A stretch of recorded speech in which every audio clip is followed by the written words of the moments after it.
Good morning সবাইকে। আজকে আমি টিফিনে বানাবো চানা। আর বানানোর জন্য এখানে ফোড়নে দিয়ে দিয়েছি দুটো শুকনো লঙ্কা, একটা তেজপাতা আর জিরে, আর এখানে পেঁয়াজ কুচিটা দিয়ে দিচ্ছি। এটা ভাজা হয়ে থাক।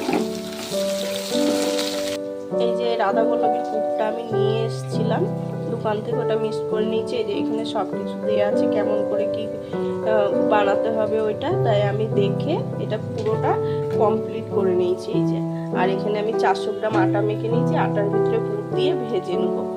আজকে সকালে টিফিন হবে তাহলে রাধাবল্লভী আর চানার তরকারি। পেঁয়াজটা ভাজা হয়েছে, কালারের জন্য দেবো শুকনো লঙ্কা, কাশ্মীরি লঙ্কার আর দিয়ে দেবো 1 চামচ হলুদ। চানাতে তো আমার হলুদটা দেওয়াই ছিল, তাই বেশি হলুদ দিলাম না। এটা ভালো করে মিশিয়ে নেব।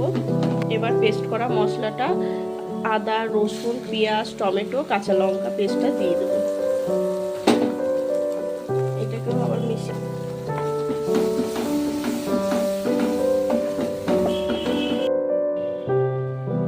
আটাটা আমি লুচি কেটে নিয়েছি, এটা গোল করে নিয়েছি। এবার এটাকে এরকম করে হাত দিয়ে করে বড় করে নেব। বড় করে নিয়ে এই যে পুরটা নিয়ে নিলাম, এর মধ্যে ভরে দিয়ে এবার এটাকে মুখটাকে আটকিয়ে দেবো। মুখটাকে আটকিয়ে দেবো, ভালো করে আটকাবো যাতে বেরিয়ে না যায়। মুখটাকে আটকিয়ে দিলাম,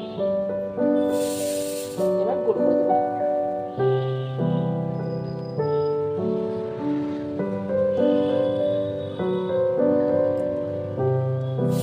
করে নিয়েছি, এবার আর একটা বানিয়ে নেবো।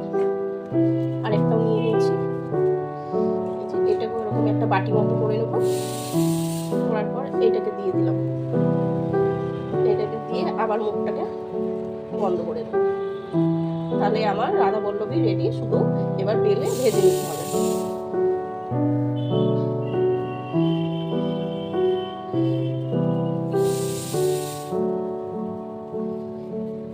এটাকে ভালো করে মুখটাকে আটকে দিতে হবে, নাহলে বেলার টাইমে এটা ফেটে বেরিয়ে যাবে। পুরো রেডি। এইগুলো সব কটা আমি একভাবে বেলে নেবো।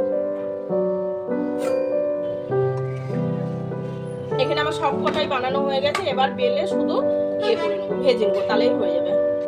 নিয়ে নিয়েছি, তেলের মধ্যে দিয়ে দিলাম। এবার এটা হালকা হাতে আস্তে করে বেলে নেবো, যেরকম করে বেলে নেবো। একটু মোটাই থাকবে, বেশি পাতলা করবো না, একটু মোটা মোটাই বানাবো এটা। ওখানে তেল গরম হতে দিয়ে দিয়েছি।